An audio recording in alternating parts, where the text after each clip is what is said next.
Olá, meus caros, tudo bem? Sejam muito bem-vindos, sejam muito bem-vindas. Vamos adentrar agora a nossa teoria do crime propriamente dita. Até agora, então, foi somente aí uma introdução, digamos assim. Falamos de infração penal, o conceito de infração penal, teoria tripartite, conceito analítico de crime, sobre classificação doutrinária. E agora, então, adentraremos ao estudo da estrutura do crime. Começando lá, fato típico, conduta, nexo, resultado e por aí vai. Tudo bem? Então, na tela, para relembrarmos qual é essa estrutura que iremos estudar. Vamos dar uma lembrada aqui nessa estrutura. Crime é formado de fato típico, antijurídico e culpável. Fato típico mais antijuridicidade ou ilicitude mais culpabilidade. Mais culpabilidade. Ok? Então, qual vai ser a sequência do estudo aí? O fato típico, o fato aqui é conduta nos crimes materiais, resultado e nexo. Fato também chamado de evento. Resultado com o nexo de causalidade. E a tipicidade. Tipicidade material, tipicidade de causalidade. Tipicidade material, tipicidade formal, tipicidade conglobante. A conduta aqui é formada atualmente, pode ser dolosa ou culposa. Atualmente a conduta pode ser dolosa, formada de dolo ou culpa. Tudo bem? E aí é o seguinte, conduta sendo formada de dolo ou culpa, exclusão de dolo e culpa exclui conduta. Erro de tipo, por exemplo, exclui dolo. Perfeito? Então o primeiro estudo aqui vai ser o quê? Conduta. Depois eu estudo dolo e culpa contigo. Depois eu falo de resultado, nexo de causalidade, tipicidade, excludente de licitude, culpabilidade com suas excludentes de culpabilidade, e aí o estudo vai andando. Temos muita coisa para trabalhar aí dentro, tá? Mas muita coisa mesmo para trabalhar aí dentro. Tá? Muitos tópicos aqui a serem estudados. Então, começando por conduta. Para ser crime, eu tenho que ter uma conduta praticada pelo agente. Tá? Então, o primeiro ponto a ser estudado são as chamadas teorias da conduta. Vou começar pelas básicas. Então, eu vou fazer o seguinte esquema aqui contigo. Eu vou, em alguns blocos, um ou mais blocos, eu vou ensinar a estrutura básica, a estrutura fácil, aquela que cai em prova, e aí eu faço um bloco separado das difíceis. Teoria social da ação, falo aí do funcionalismo moderado, teleológico, funcionalismo radical, ok? Aí eu falo disso num bloco separado. Vou primeiro o simples, tá? E depois num bloco separado eu falo de umas teorias mais modernas que podem cair prova para você, aquela questão mais aprofundada. Tudo bem? Então, começando pelo fácil, tá? Começando pelo tranquilo, esse é um tema, estudar teorias da conduta, é um tema espinhoso em direito penal. O que é um tema espinhoso em direito penal? É um tema que nem todo mundo tem facilidade, então eu te peço calma. Como eu sempre digo, abra o seu coração. Abra o seu coração para estudar teorias da conduta comigo. E é um tema que vai se repetir no estudo do dolo e vai se repetir lá nas teorias da culpabilidade. Teoria extremada e teoria limitada da culpabilidade. Tá? Eu repito, inclusive eu já cito algumas coisas aqui, para quando chegar lá na frente você já está habituado a esse tema. Então basta saber um pouco agora. Ó, tá falando sobre isso aqui, beleza, porque lá vai repetir. Tranquilo? Aqui o enfoque é outro. Teorias da conduta. Uma primeira teoria, pode colocar na tela, uma primeira teoria é a teoria causalista. Da teoria causalista. E aí o aluno começa a se confundir por conta da existência de sinônimos. Pela existência de muitos sinônimos, o aluno começa a confundir muito as teorias. Então tenta criar aí na sua mente uma gaveta relacionada à teoria causalista, também chamada de teoria causal naturalista. Alguns chamam de teoria clássica. Alguns chamam de teoria clássica. Só que a teoria clássica é muito mais voltada para teorias criminológicas. que trata lá da teoria clássica. Mas eu posso chamar sem problema aqui da teoria mecanicista. Teoria mecanicista. Também posso chamar de teoria mecanicista. Ok? Ou teoria naturalística.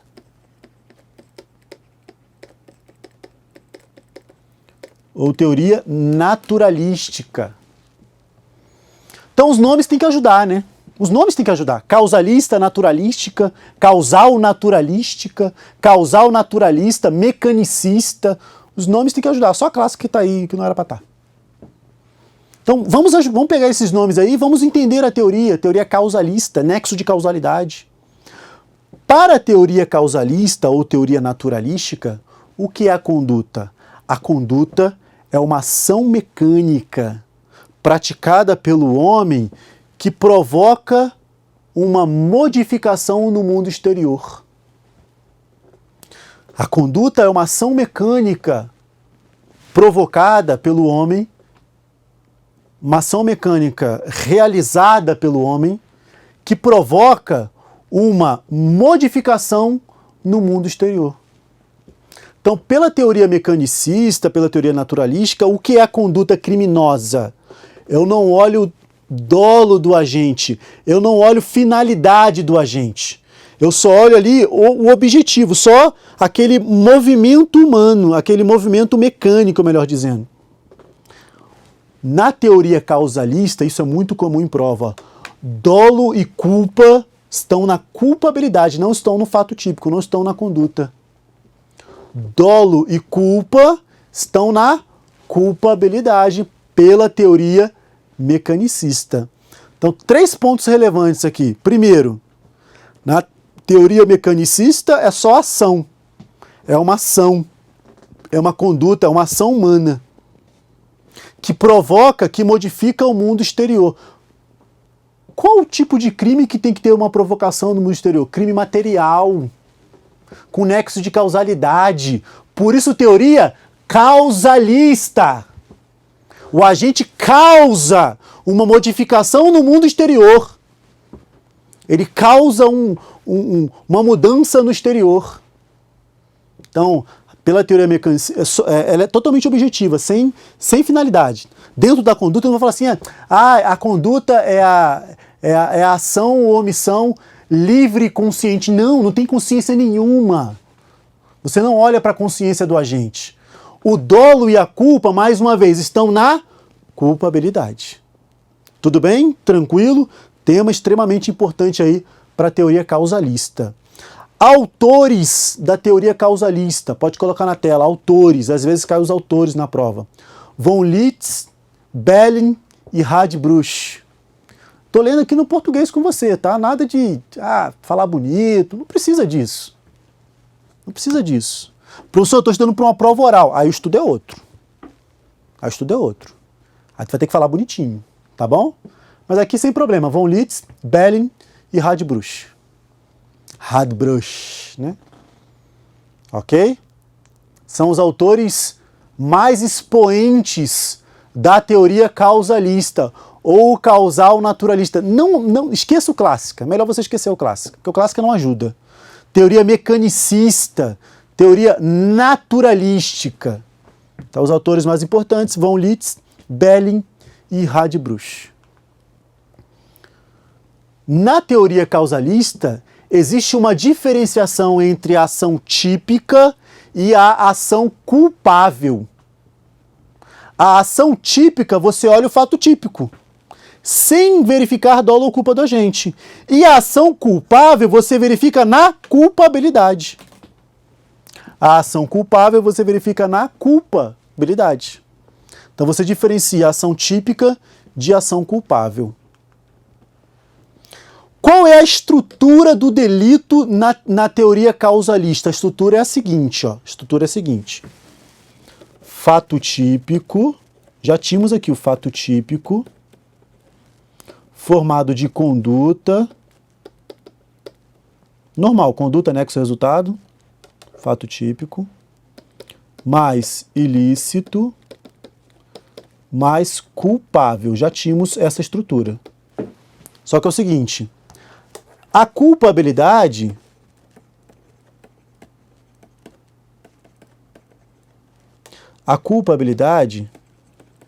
ela tinha um pressuposto de culpabilidade. Eu só poderia verificar a culpabilidade verificando esse pressuposto. Esse pressuposto era a imputabilidade. Esse pressuposto era a imputabilidade. E a culpabilidade, ela poderia se manifestar de duas formas. Existia a culpabilidade dolo e a culpabilidade culpa. Existia a culpabilidade dolo e a culpabilidade culpa. No direito administrativo, você verifica o seguinte, que culpa é em sentido amplo. A culpa em sentido amplo, porque quando a gente é pequeno, a gente aprende a culpa. Assim, não, tem uma briga lá. Mãe, quem que é o culpado? Quem quebrou o vaso da casa? O culpado é ele. Essa é a culpa em sentido amplo, porque a conduta pode ter sido praticada ele querendo ou de forma culposa, a culpa em sentido estrito. Então a culpa em sentido amplo, ela engloba o dolo e a culpa em sentido estrito. Essa culpa em sentido amplo, lá na antiguidade, lá na teoria causalista, deu origem à palavra culpabilidade, por isso é culpabilidade. Tanto que o nome mais moderno já não é mais culpabilidade, hoje fala-se em reprovabilidade. O termo culpabilidade já está ultrapassado, mas o para prova ainda vale, culpabilidade, tudo bem? Mas por que culpabilidade? Porque derivou lá da culpa em sentido amplo, que englobava dolo e culpa em sentido estrito. O culpado, ele é culpado? A ação culpável. A ação culpável tinha ação típica e ação culpável. A ação culpável era a verificação de culpabilidade, se tinha dolo ou culpa na conduta. Mas isso era verificado depois, somente na culpabilidade. Pode colocar na tela. Essa era a estrutura da culpabilidade. Essa era a estrutura da culpabilidade. Não existia relação de dependência entre fato típico e ilicitude. Não existia relação de dependência entre fato típico e ilicitude. Eles eram autônomos. Fato típico e ilicitude, existia uma autonomia entre eles. Não se adotava aqui a chamada teoria da ratio cognoscendi, teoria indiciária da ilicitude. Não, ainda não. Aqui tínhamos ainda uma independência entre fato típico e ilicitude. Ok? O dolo da culpabilidade era chamado de teoria psicológica da culpabilidade. Na teoria causalista, quando eu olho para a culpabilidade, é chamado de teoria psicológica. É porque é olhar dolo e culpa, né? Chamado dolo psicológico. Teoria psicológica da culpabilidade.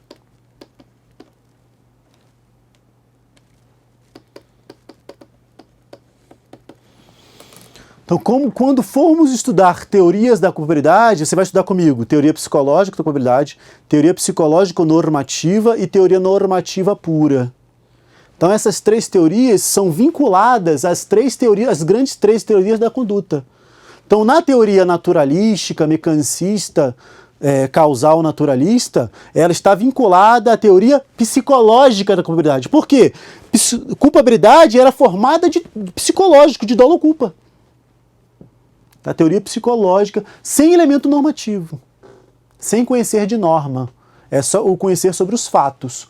O conhecer sobre os fatos é o dolo atual, tá? O dolo natural. Teoria psicológica aqui, dolo natural, somente conhecer sobre os fatos.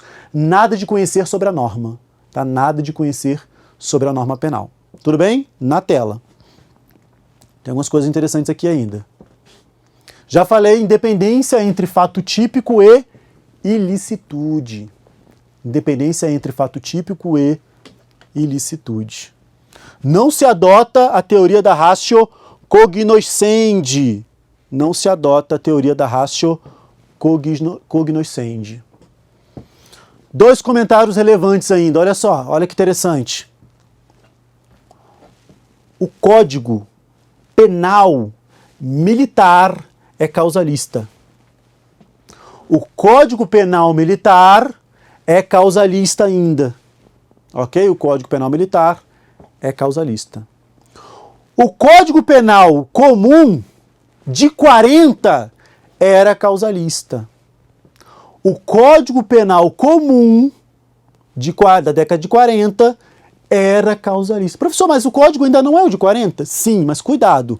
O Código, apesar de ser o de 40, a parte geral dele foi toda alterada em 1984 pela Lei 7.209. A Lei 7.209 alterou toda, do artigo 1º ao 120, tudo. Alterou tudo. Todo o artigo 1º ao 120 foi alterado. Então, é como se tivéssemos dois códigos penais parte geral. Um com vigência até 84 e outro a partir de 84. O Código Penal... Tivemos o Código Penal 67 também, né? O Código Penal 67 que não entrou em vigor. O Código Penal da época militar, que ele houve ali a estrutura legislativa dele, houve a aprovação, mas ele não chegou a entrar em vigor. Também era causalista. Inclusive, é a mesma época do Código Penal Militar. O Código, a partir de 84, adotou estrutura finalista. Você vai aprender comigo ainda, a estrutura finalista. A partir de 1984, o Código Penal adotou uma estrutura finalista. Ok? Que é atual, que você vai marcar como a estrutura atual. Que é a terceira teoria que veremos. Ok? As três teorias que você tem que saber de qual é salteado. É a causalista, a neocantista e a finalista. Qual é a estrutura atual do nosso Código Penal brasileiro? Tem estrutura finalista. Apesar de adotarmos alguns elementos funcionalistas, como por exemplo o princípio da insignificância. Mas a estrutura dele, para a prova, você marca estrutura finalista. Ok? Então o Código Penal Militar é causalista. O Código Penal Comum não é causalista. Olha que interessante. O erro de tipo exclui o dolo. E sendo punível a punição por crime culposo, né? Sendo possível a punição por crime culposo, o erro de tipo. O erro de proibição, ele exclui lá a culpabilidade. Na teoria causalista, o erro de tipo exclui, é possível, né, que exclua a culpabilidade. Porque o dolo está onde? O dolo está na culpabilidade. Ok? Pode colocar na tela. O erro de tipo não exclui dolo, podendo excluir culpa. E dolo e culpa estão onde? Culpabilidade. Olha uma questãozinha de prova aí. Na estrutura causalista, erro de tipo e erro de proibição têm a mesma consequência jurídica. Excluindo a culpabilidade. Ok? Excluindo a culpabilidade. Perfeito? Tranquilo? Só a primeira teoria eu tenho muitos comentários para fazer. Tá? Muitos comentários mesmo, então preste bastante atenção. Segunda teoria, teoria neocantista. Teoria neocantista. Ou teoria causal valorativa. Ou teoria causal valorativa. Perceba o seguinte, que a teoria neocantista, ela se origina da causalista. Tá vendo aqui o causal? Só que ela coloca um valor aí. Ela coloca um pouco de valoração. Então, a teoria neocantista é uma evolução, não é uma modificação completa. Ela é apenas uma adaptação da teoria causalista, colocando ali alguns outros valores normativos. Então, a teoria neocantista é uma evolução da teoria causalista, colocando ali alguns valores normativos. Tudo bem? Na tela, também chamada, pode colocar na tela, também chamada de teoria neoclássica.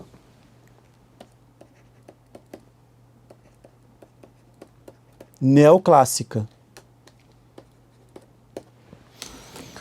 Para aqueles que chamam a teoria causal de clássica, tá? Para aqueles que chamam a teoria causal de clássica, a teoria neocantista eu chamo de neoclássica.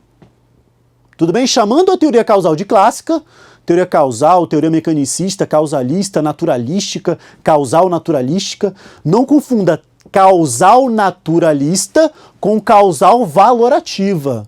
A teoria causal valorativa é a neocantista, é a neoclássica. Tudo bem? Na tela. Também chamada de teoria normativista. Também chamada de teoria normativista.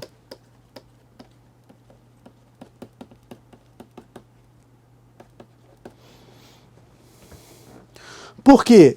Ela inclui dentro da causal um pouco sobre a norma, o conhecimento sobre a norma. É esse valor que ela inclui na causal. É uma adaptação da teoria causal, o conhecimento da norma. Por exemplo, na teoria neocantista, enquanto que na teoria mecanicista, causalista, a conduta era uma ação que modificava o mundo exterior. Na teoria neocantista, ela engloba a ação ou omissão, é o comportamento humano. É ação ou omissão, porque nos crimes omissivos, o agente conhece a norma, mas se omite. Ele tem um dever de agir. Dever é norma penal. A norma penal, ela incute um dever em você. A norma penal incute um dever de você de não agir. Ou, nos crimes omissivos, um dever de agir. Então, ao englobar os crimes omissivos, eu estou incluindo a norma penal. Teoria normativista. Idealizada por Edmund Mesger, teoria de Mesger. Tudo bem? Na tela. O nome mais expoente da teoria neocantista é Mesger. Então, o nome mais expoente aí é Edmund Mesger. Anotei para você. Brasileiro, Edmundo. Só não é jogador de futebol. Não é um animal. Edmund Mesger. Tudo bem? É o autor mais relevante da teoria normativista, causal valorativa, neocantista, neoclássica. A teoria, interessante que a teoria adotada na teoria neocantista é a teoria da ratio cognoscendi. Embora a teoria adotada por Edmund Mesger era a teoria da ratio essendi. Ele adotava a ratio essendi, mas não pegou. A que pegou foi a teoria da ratio cognoscendi. Ou seja, qual era... Deixa eu ver se eu coloquei aqui. Qual era a estrutura da teoria do crime? Vamos lá. Fato típico mais ilícito mais culpável. Fato típico mais ilícito mais culpável. Na teoria neocantista, se eu verificava que o fato era típico, existia uma presunção, e isso é válido até hoje, tá vendo? Na teoria finalista, eu continuo com ratio cognoscendi, não modifica. Não modifica. Na teoria finalista, na terceira, continua-se com ratio cognoscendi. Se o fato é típico, pressupõe-se que ele é ilícito. É uma presunção relativa, não é absoluta. Verifiquei que o fato é típico. Uma conduta praticada pelo homem com previsão legal de crime. Opa, fato típico. Já existe aqui uma presunção de que ele é ilícito. Professor, pode ser que ele não seja ilícito? Pode ser. Quando comprovada uma excludente de ilicitude. Quando comprovada uma discriminante justificante, sinônimo. Legítima defesa. Então, A matou B. Opa, teve aqui um homicídio, o B morreu, chegou no hospital, morreu, tal. Quem praticou? Foi o João. Vou abrir aqui um inquérito contra ele para investigar essa morte. Foi João? Foi. Esse fato é típico? É, fato típico. A matou B. Temos aqui uma presunção de sua ilicitude. Pode ser que não seja, porque essa presunção é relativa. Deixará de ser quando ele provar a excludente. Ele, olha, eu matei em legítima defesa, tá aqui os elementos. Estava eu em legítima defesa, tem câmera, tem aqui uma mensagem ele ameaçando, tem aqui um áudio ele dizendo que vai vir me matar, ele estava aqui armado, estava com a faca. Então, essa presunção é relativa. Essa é a teoria da ratio cognoscendi, ou também chamada teoria indiciária da ilicitude, ou teoria da indiciariedade. Porque se o fato é típico, temos um indício de que ele é ilícito. Pode ser que não seja, mas já temos um indício. Já temos um início ali. Tudo bem? Na tela. teoria da ratio cognoscendi ou da teoria da indiciariedade. Teoria da ratio cognoscendi ou teoria da indiciariedade. Ok? Se o fato é típico, pressupõe-se que ele seja ilícito. Tranquilo? Continuando. Dolo psicológico normativo. Teorias da culpabilidade. A primeira é a teoria psicológica da culpabilidade, que está vinculada à teoria clássica. Na teoria neocantista, a que está vinculada é a teoria da culpabilidade, a teoria psicológico-normativa. Porque é colocado um pouco de norma nela.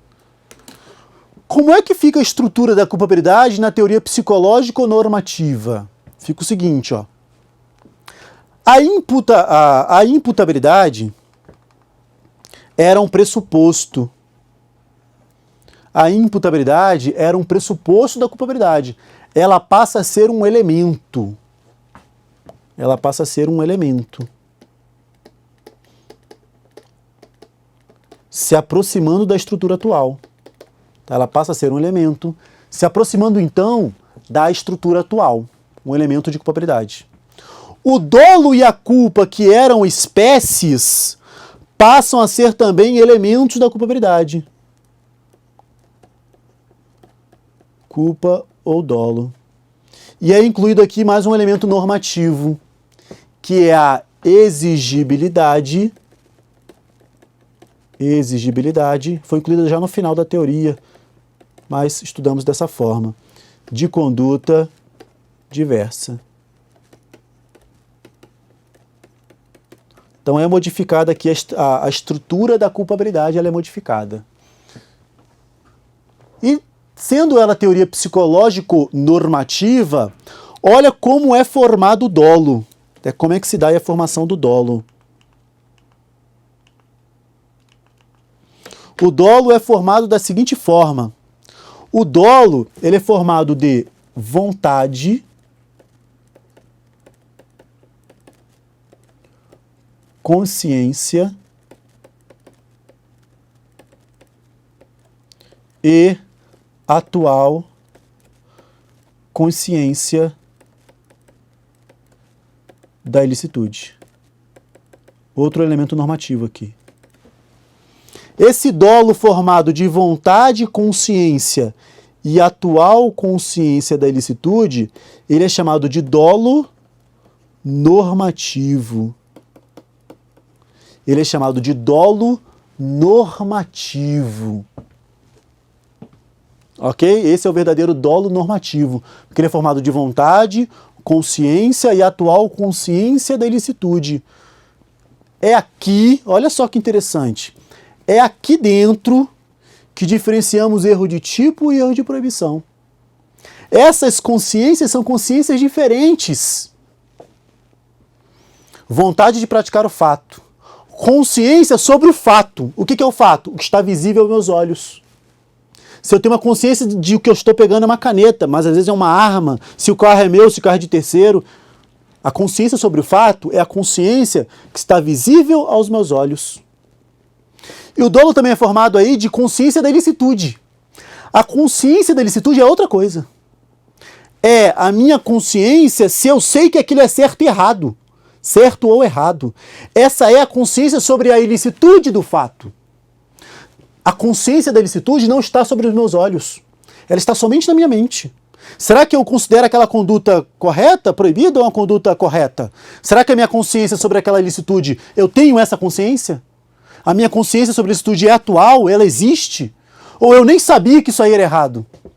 Eu não tinha consciência sobre essa ilicitude.